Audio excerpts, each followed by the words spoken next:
नमस्कार, मेरा नाम है ओम प्रकाश यादव और आप देख रहे हैं voice of Republic. Lalu Prasad Yadav ji इन दिनों बीमार हैं।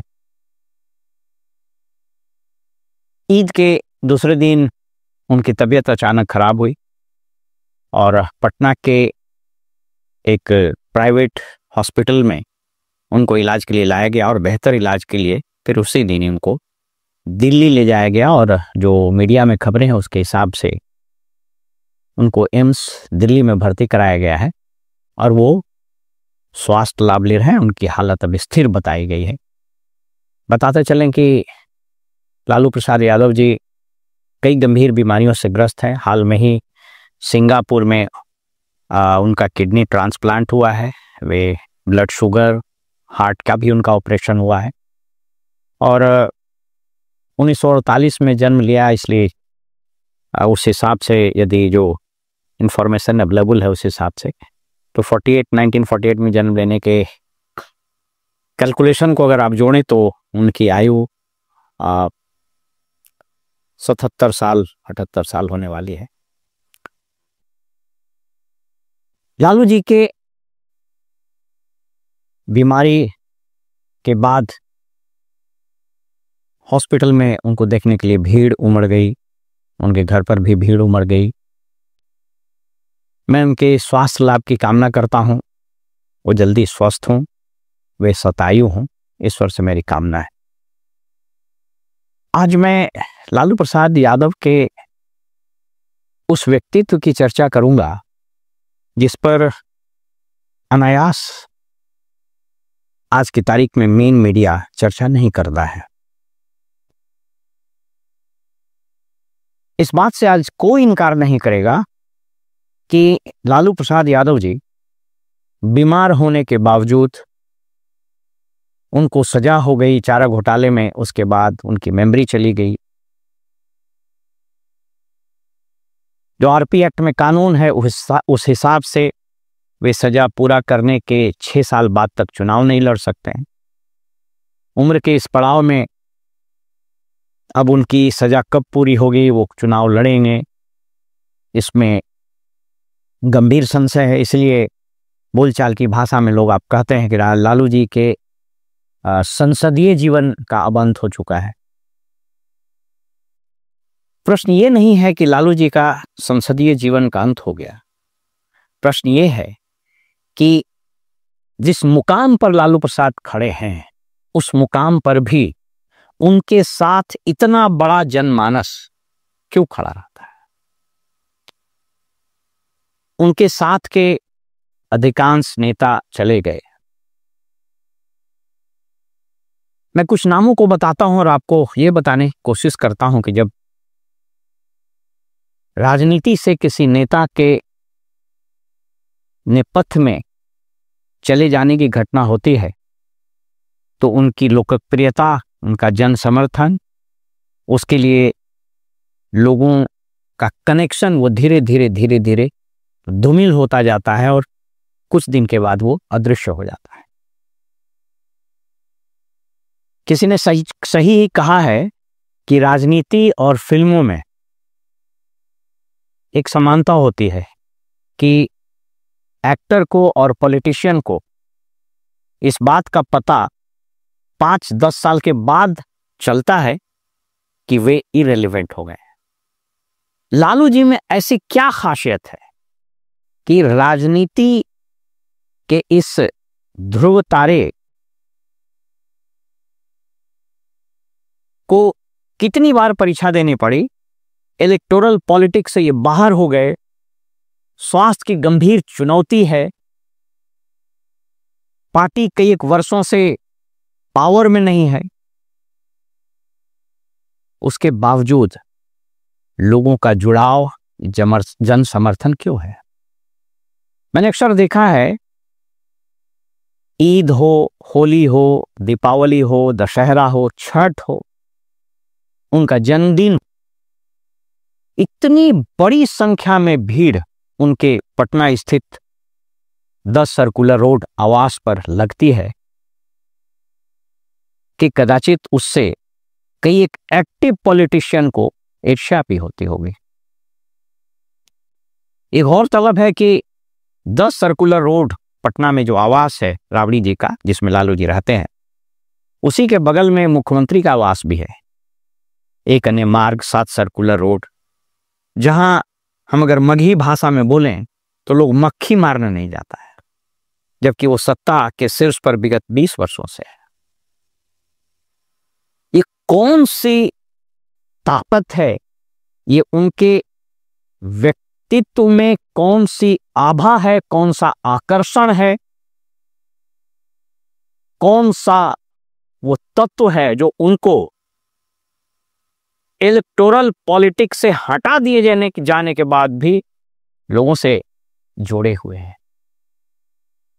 मैं कुछ नामों को आपके सामने रखता हूं और आप अपने स्मृति पटल पर जोर डालकर देखिएगा और पाइएगा कि राजनीति के बड़े बड़े धुरंधर जो राज्यों और केंद्र में महत्वपूर्ण पदों पर रहे, कई एक लोग प्रधानमंत्री भी रहे, उप प्रधानमंत्री भी रहे, लेकिन जब वो राजनीति के रंगमंच से विदा हुए, नेपथ्य में चले गए, तो उनका मौत महज चंद अखबारों के कोने में एक छोटा सा स्थान ही प्राप्त कर पाया है, जिसको अंग्रेजी में बोलते हैं डाइंग अनलैमेंटेड, अनमॉर्न्ड एंड अननोटिस्ड डेथ।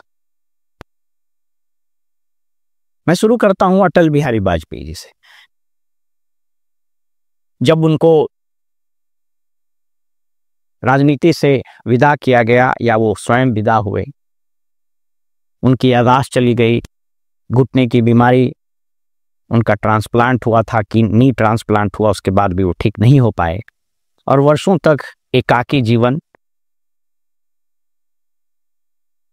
शोर कोलाहल से दूर उन्होंने अपना जीवन व्यतीत किया और 15 अगस्त को ही उन्होंने अंतिम सांस ली। न कोई शोर, न कोई कोलाहल, न कोई भीड़ उनके दरवाजे पर आती थी। ज्योति बसु ऑफ कोर्स ये एक वैसे नेता थे जो अंतिम साल तक भी, जीवन के अंतिम काल में भी बड़े प्रासंगिक रहे। हालांकि धीरे धीरे उनका नेपथ्य में चला जाना उनको अलग कर दिया गया। पीवी नरसिंह राव जी, देश के प्रधानमंत्री, कांग्रेस के बड़े नेता, उनकी मृत्यु जब हुई तो उनके शव को कांग्रेस मुख्यालय में भी लाने नहीं दिया गया। वर्षों एकाकी जीवन, भीड़ भाड़ से दूर, अनइम्पॉर्टेंट लाइफ लीड किए। अर्जुन सिंह, रामकृष्ण हेगड़े, जॉर्ज फर्नांडिस की तो अजब हालत हो गई थी।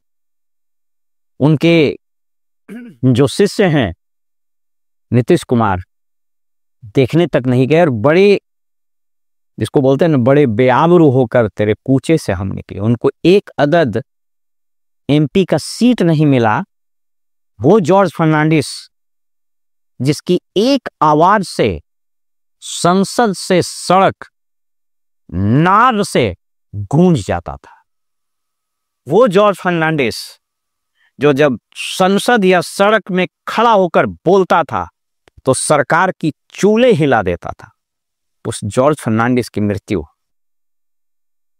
एक एकाकी कमरे में हुई और अखबारों की एक छोटे से कोने में उनको जगह मिली। सोमनाथ चटर्जी, शरद यादव, लालू जी के साथ वो काम किए, लालू जी के ऐसे फिर बीच में दूरी हुई, जदयू में गए, जदयू के राष्ट्रीय अध्यक्ष रहे नीतीश कुमार ने उनको भी किनारे कर दिया और जब उनकी मृत्यु हुई उनके पास एक अदद सरकारी क्वार्टर नहीं था, उनके एमपी का सीट छीनवा लिया नीतीश कुमार ने, चले गए। शीला दीक्षित, कई ऐसे नेता, ज्यादा दूर कहां जाइए, मनमोहन सिंह, एकाकी जीवन, देश के प्रधानमंत्री, कोई भीड़ नहीं, कोई समर्थक नहीं, कोई चर्चा नहीं। ओम प्रकाश चौटाला सजा हुआ दुनिया से चले गए, अखबार में एक छोटा सा जगह। सीताराम येचूरी, ये वैसे नाम हैं। देवीलाल, वीपी सिंह, याद कीजिए ना, वीपी सिंह की जब मृत्यु हुई थी, छोटा सा जगह बना। चंद्रशेखर जी, देवीलाल, इवन कर्पूरी ठाकुर। प्रश्न ये उठता है कि कौन सा करिश्मा, वो कौन सा तत्व है जो लालू यादव को उम्र के इस पड़ाव पर, राजनीति के इस चौराहे पर भी इतना प्रासंगिक बनाए हुए हैं कि जब लालू जी बोलते हैं तो न सिर्फ राज्य की राजनीति अपितु केंद्र की राजनीति भी मानो करवट लेना शुरू कर देती है।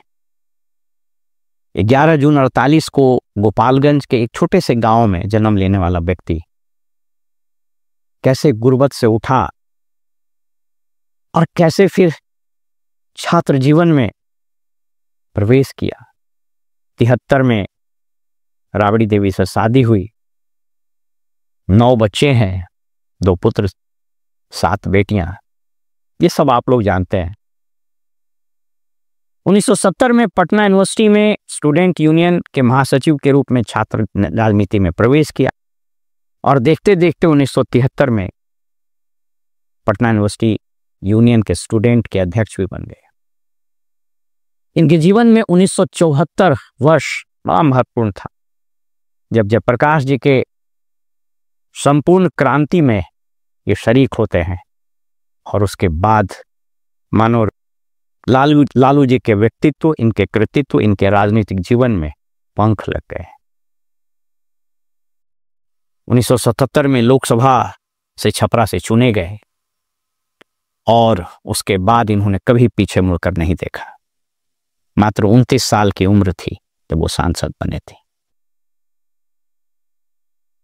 मैं अपनी बात को शॉर्ट करता हूं और आपको बताता हूं कि कैसे 12 से 14% आबादी वाले इस यादव समाज से निकला हुआ यह व्यक्ति सामाजिक न्याय का एक ऐसा पुरोधा बना कि जिसको इतिहास चाह कर भी भूल नहीं पाएगा। इतिहासकार चाह करके उसकी कहानी को तोड़ मरोड़ कर प्रस्तुत नहीं कर सकेंगे।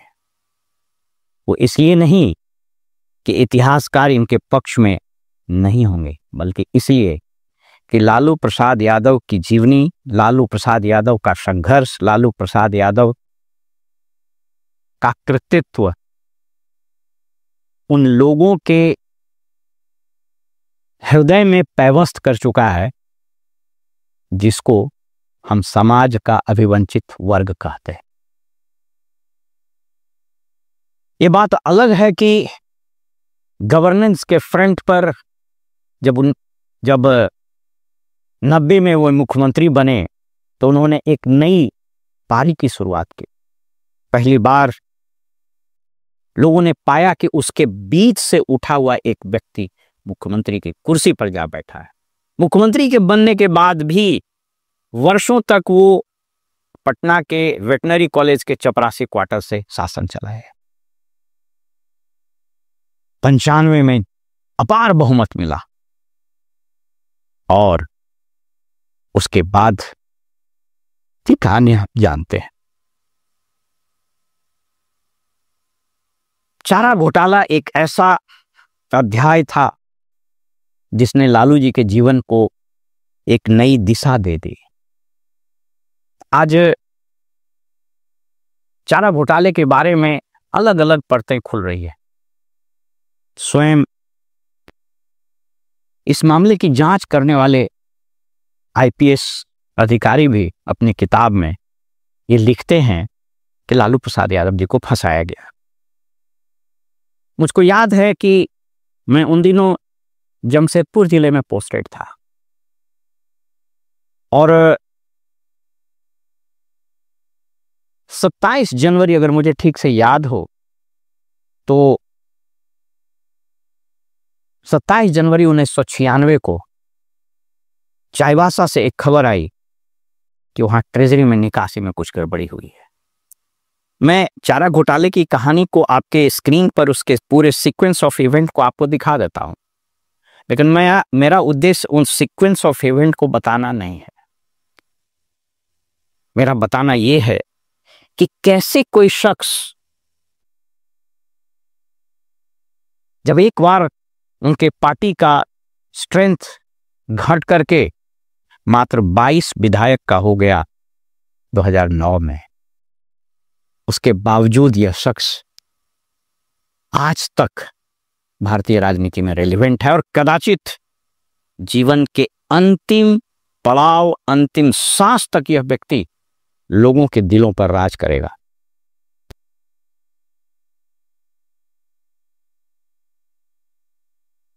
लालू प्रसाद यादव का मुख्यमंत्री बनना भारतीय राजनीति और खासकर बिहार की राजनीति की एक बहुत बड़ी घटना थी। ठीक है, इसके पहले भी कांग्रेस के समय में भी कई दलित मुख्यमंत्री बने। कांग्रेस के विरोध में कर्पूरी ठाकुर जी भी मुख्यमंत्री बने, हालांकि उनका कार्यकाल बहुत लंबा नहीं रहा। लेकिन पहली बार इस समाज ने पाया कि जो रूल्ड है, जो जिस पर शासन हो रहा है, वह व्यक्ति शासक के कुर्सी पर जा बैठा है। और वहीं से यह टकराव की कहानी शुरू हुई कि कोई व्यक्ति जिस पर शासन हो रहा है वो शासक की कुर्सी पर कैसे बैठ सकता है। स्वयं शिवानंद तिवारी ने कई बार अपने इंटरव्यू में कहा कि लालू जी को फंसाया गया। नहीं, जो डीसी थे वहाँ उन्होंने इंस्पेक्शन किया। इंस्पेक्शन में ये बात सामने आई कि पशुपालन डिपार्टमेंट का जो बजट है, उस बजट से ज़्यादा जो है निकासी हो रही है, अवैध निकासी हो रही है। अब ये खबर जो है पटना आई, उस समय विजय शंकर दुबे, VS दुबे जो है फाइनेंस सेक्रेटरी थे, उन्होंने तमाम बिहार के तमाम ट्रेजरी का जो है इंस्पेक्शन करवाया। कई ट्रेजरी में निकल गया कि हाँ साहब अवैध निकासी हो रही है। इसको लेकर के लालू यादव ने, अब कोई उपाय नहीं था, सरकार को तो मुकदमा करना था, ये तो बिल्कुल एविडेंस दिखाई दे रहा था। सरकार ने मुकदमा किया, अब कितना मुकदमा किया हमको याद नहीं है। मुकदमा हुआ, उसके बाद जो है हल्ला होने लगा कि ये साक्ष्य नष्ट किया जा रहा है, फाइल जलाई जा रही है, तो यहाँ से धुआं उठ रहा है, वहाँ से धुआं उठ रहा है। ऐसी परिस्थिति में ये हुआ कि नहीं साहब, बिहार सरकार इसका निष्पक्ष ढंग से जांच नहीं कर सकती है, CBI इसकी जांच करे। और CBI से जांच के लिए हम लोग पटना हाई कोर्ट में पिटीशन डालें। पिटीशन डालने की बात हुई, संयुक्त भारतीय जनता पार्टी और समता पार्टी दोनों मिल करके डालें। नीतीश कुमार को दस्तखत करना था समता पार्टी की ओर से, उधर से सुशील मोदी को दस्तखत करना था। हम लोग नहीं दस्तखत करेंगे तो लालू यादव के खिलाफ जो है अकेले भारतीय जनता पार्टी ही लड़ती हुई दिखाई देगी। वहाँ पर दोनों का दस्तखत हो चुका था। एक नंबर पर सुशील अपने कर लिया था, दूसरे नंबर पर सरजू राय का हुआ था, तीसरा जो है जाके हमारा हुआ। तो ये पिटीशन इस हिसाब से फाइल हुआ था। यानी कि जॉर्ज साहब ने आपको भेजा था, पार्टी की तरफ से भेजा था? हाँ, एकदम बिल्कुल, सब लोग जानते हैं इस बात को।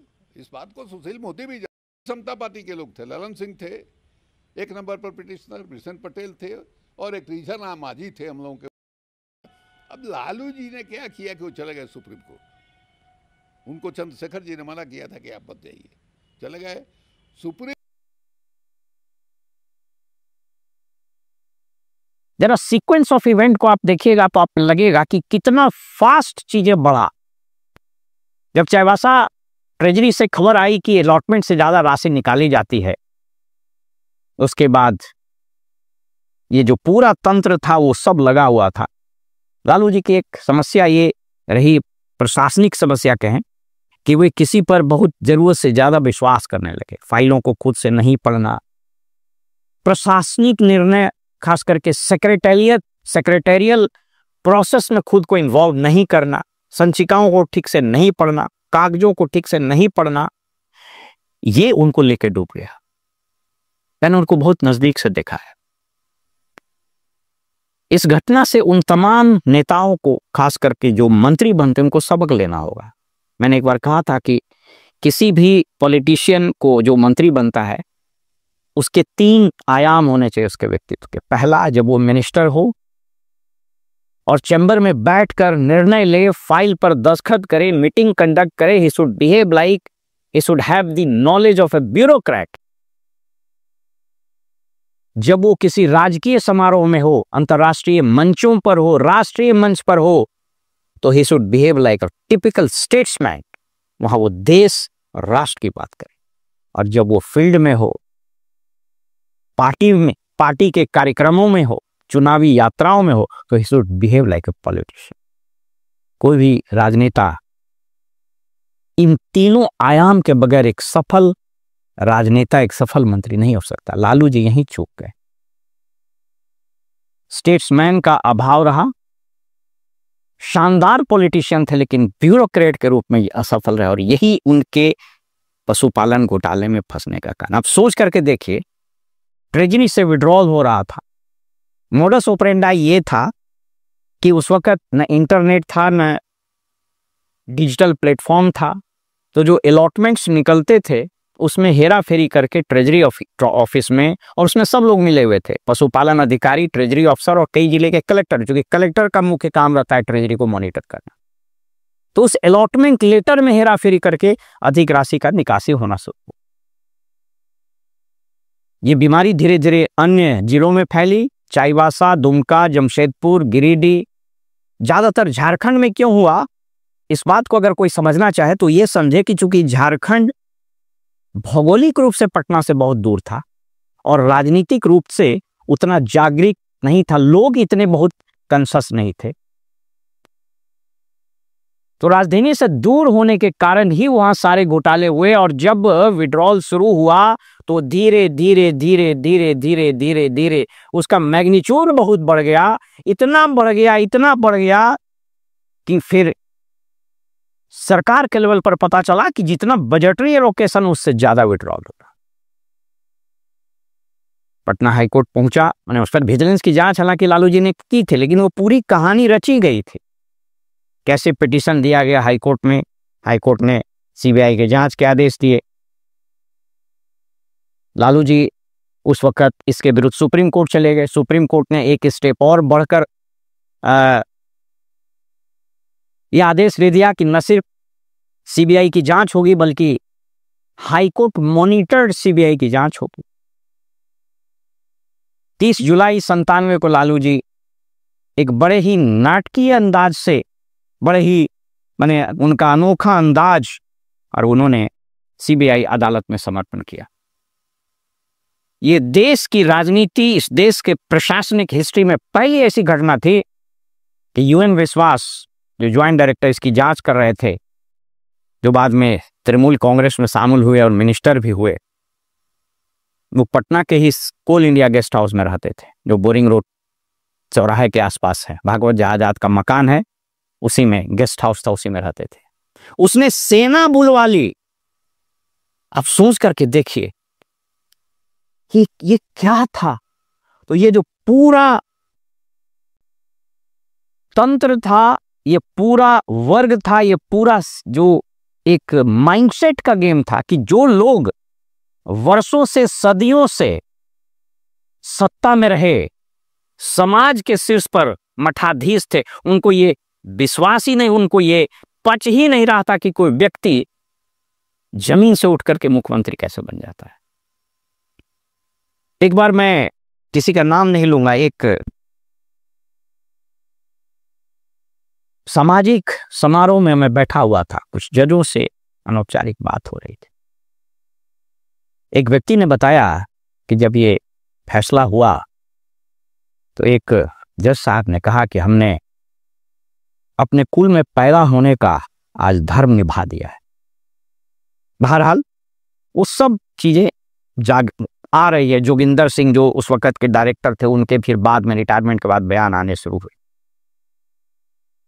ये सारी चीजें चली और अंततोगत्वा लालू जी को रिजाइन करना पड़ा। कई एक मुकदमे हुए और लालू जी दोषी करार दिए गए। ये सीक्वेंस ऑफ इवेंट मैं आपको स्क्रीन पर दिखा देता हूं। मैं आज इस पर चर्चा करने के लिए नहीं बैठा हूं कि इसका सीक्वेंस ऑफ इवेंट क्या था। मैं आज इस पर चर्चा करने के लिए आपके सामने बैठा हूं कि लालू प्रसाद यादव आज भी क्यों प्रासंगिक है, और क्या लालू जी कभी भी इस वर्ग के जेहन से इनकी स्मृति को मिटाया जा सकेगा। एक किताब है श्री शरदिंदु कुमार जी के लिखे हुए, समाजवादी चिंतन के अमर साधक भूपेंद्र नारायण मंडल। इसमें रवीश कुमार जी की का भी एक फॉरवर्डिंग लगा हुआ है। और एक इसमें जो मैं उसको पढ़ करके आपको सुनाता हूं, वो एक जब राज्यसभा में बोलते हुए भूपेंद्र मंडल जी ने कहा था कि जनतंत्र में इस किताब को जिस व्यक्ति ने मुझे दिया है भेंट स्वरूप, दीपक कुमार यादव जी उनका नाम है, मधेपुरा के हैं, उन्होंने मुझको दिया। और इस किताब को जो मैं पढ़ना शुरू किया तो समझ में आया कि कैसे शासक वर्ग कभी भी इस बात को एक्सेप्ट नहीं करता है कि उसके नीचे से, उसके पैर के तले बैठा हुआ कोई व्यक्ति उसके नजदीक खड़ा हो जाए। और यहां तो वो बैठ गया गद्दी पर। इन्होंने लिखा कि जनतंत्र में अगर कोई पार्टी या व्यक्ति या समझे कि वही जब तक शासन में रहेगा तब तक संसार में उजाला रहेगा, वह गया तो सारे संसार में अंधेरा हो जाएगा। इस ढंग की मनोवृत्ति रखने वाला, चाहे वह व्यक्ति हो या पार्टी, वह देश रसातल में चला जाए। मैं इतिहास में नहीं जा रहा हूं। हमारी सामाजिक व्यवस्था, जाति व्यवस्था, वर्ग व्यवस्था ने भारत के आम जनमानस को पौरुष विहीन, शक्ति विहीन, संसाधन विहीन कर दिया। मुझे अटल बिहारी वाजपेयी जी की कुछ पंक्तियां याद आती हैं। एक भाषण में कहते हुए उन्होंने कहा, हमने समाज के बहुत बड़े वर्ग को लड़ने के अधिकार से वंचित कर दिया। हमने उन्हें हथियार नहीं उठाने दिए। मार्शल नॉन मार्शल के आधार पर हमने समाज को बांट दिया। वो लुटेरा सोमनाथ के मंदिर तक चला गया। पुजारी देखते रहे। मंदिर की पूजा भक्तों को करना पड़ती है। मंदिर तो एक प्रेरणा का केंद्र है। मैं देशपांडे जी की तरह से नास्तिक नहीं हूं, मगर उनकी नास्तिकता में भी जो आस्तिकता है, मैं उसका आदर करता हूं, उसका सम्मान करता हूं। वो जिस आत्मविश्वास से नास्तिक होने की बात कहते हैं, तो मैं उनसे कहना चाहता हूं वो सचमुच में नास्तिक नहीं है। जिसकी आस्तिकता है, जिसका विश्वास है, वो नास्तिक कैसे हो सकता है? विश्वास किसमें है ये बड़ी बात नहीं है, विश्वास है या नहीं। हमने समाज के बहुत से बड़े वर्ग को विश्वासहीन बना दिया। कि जब बैटल ऑफ पलासी और बैटल ऑफ बक्सर में अंग्रेजों के विरुद्ध युद्ध चल रहा था, जब देश के किस्मत का, देश के मुस्तकबिल का फैसला होने वाला था, तो उस युद्ध में भारतीय समाज का एक बहुत बड़ा वर्ग भाग नहीं ले रहा था। क्यों? क्योंकि उसको लगता था यह युद्ध दो शासकों के बीच में है, इसमें मेरा क्या काम है। समाज का यह तिरस्कार, समाज में यह जो भेदभाव, समाज में आर्थिक विषमता, समाज में जाति के नाम पर शोषण, जाति के नाम पर उपेक्षा, इसने इस देश के 90-95% आबादी को पौरुष विहीन, शक्ति विहीन, शौर्य विहीन कर दिया। उसके अंदर वो आत्मबल ही नहीं बचा। और कदाचित इसीलिए मुस्लिम शासक भी आए। आज लोग मोहम्मद गौरी, महमूद गजनी को गाली देते हैं। उससे कौन लड़ रहा था? उससे सिर्फ शासक वर्ग लड़ रहा था। उस युद्ध में आम लोग नहीं शामिल हुए, इसीलिए हम हारे।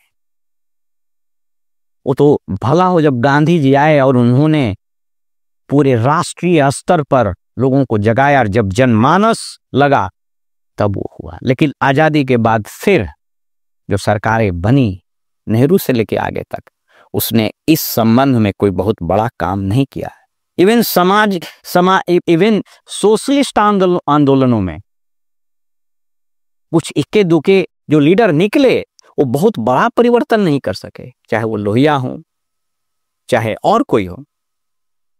और ऐसी परिस्थिति में आप सब जानते हैं कि बिहार सामंतवादी व्यवस्था का एक बहुत ही उत्कृष्ट एग्जाम्पल है। देश के अन्य भागों में भी भेदभाव, सामाजिक विषमता, आर्थिक पिछड़ापन है, लेकिन बिहार उस सबसे आगे था। और इस बीच जब लालू जी आए और 90 में उन्होंने जो हुंकार भरी, तो वो एक पूरा समझिए कि एक कोलाहल, एक हलचल पूरे समाज में फैला। और आज इस राज्य इवन देश में पिछड़े, अति पिछड़े और दलितों की राजनीति में प्रवेश और उनको जो आवाज मिली है, इस बात से आज कोई नहीं इनकार करेगा कि वो लालू जी का दिया हुआ। आप उनके विचार से सहमत हो सकते हैं, नहीं सहमत हो सकते हैं। 90 के दशक में बिहार में जो जंगल राज का नाम दिया गया, प्रशासनिक तौर पर उनकी विफलता हो सकती है। आर्थिक प्रगति में बिहार पिछड़ा, यह एक ऐतिहासिक तथ्य है। नहीं हुआ, उसके अलग कारण होंगे, मैं उसको जस्टिफाई नहीं कर रहा हूं। ये खास करके लालू जी के जेल जाने के बाद जब राबड़ी जी का शासन हुआ और उनके दोनों भाइयों का प्रवेश हुआ और अप्रत्यक्ष रूप से extra constitutional, extra legal authorities बननी शुरू हुई, उसने बिहार के प्रशासनिक तंत्र को बेड़ा गर्क कर दिया, जिसको बोलते हैं ना कि प्रशासनिक ताने बाने को बिल्कुल तार तार कर दिया। लॉ एंड ऑर्डर का कोलैप्स होना, क्राइम का बढ़ना और फिर इकोनॉमी का पूरे पटरी से उतरना, ये एक तथ्य है, वो एक अलग बहस का विषय है। लेकिन यह भी एक तथ्य है कि उस दौर में इन्होंने जो प्रॉक्सिमिटी, जो अपनापन, जो कनेक्शन, जो संवाद स्थापित किया, समाज के सीमा पर अंतिम बैठा हुआ व्यक्ति से, वह तंत्र, वह लड़ी, वह कनेक्शन, वो धागा आज तक कोई नहीं तोड़ पाया। क्योंकि अगर ये टूट गया होता तो उम्र के इस पड़ाव पर, राजनीतिक वनवास के इस स्थिति में लालू यादव बीमार होते हैं तो उनके घर पर हॉस्पिटल में ये हजारों की भीड़ नहीं जुटती। इस इलेक्टोरल आइसोलेशन की स्थिति में भी लालू यादव अगर कुछ बोलते हैं तो वो नेशनल मीडिया का हेडलाइन नहीं बनता। इसलिए किसी ने कहा कि you can either you love Lalu Yadav और you hate Lalu Yadav, but you simply can not ignore Lalu Yadav. Media का हीरो लालू प्रसाद यादव आज अपने स्वास्थ्य, अपने जीवन, अपनी सांसों के लिए संघर्ष कर रहा है। ईश्वर से कामना है कि वो स्वस्थ हों और लौटकर आए। लेकिन प्रश्न ये उठता है कि जिस समाज को उन्होंने दिया, जिस समाज को जगाया, जिन लोगों को इज्जत से, शान से सर उठाकर आत्मबल से खड़ा होने की आवाज दी, क्या उन तत्वों को फिर से कुचल दिया जाएगा? क्या लालू प्रसाद यादव के बाद फिर इस समाज में कोई वैसा पुरोधा आएगा जो इस एस्टैब्लिश्ड सिस्टम के विरुद्ध खड़ा हो जाएगा? यह प्रश्न मैं आपके आंगन में, आपके आंचल में छोड़े जा रहा हूं। फिलहाल हमें इजाजत दीजिए और आप देखते रहिए वॉइस ऑफ रिपब्लिक। नमस्कार।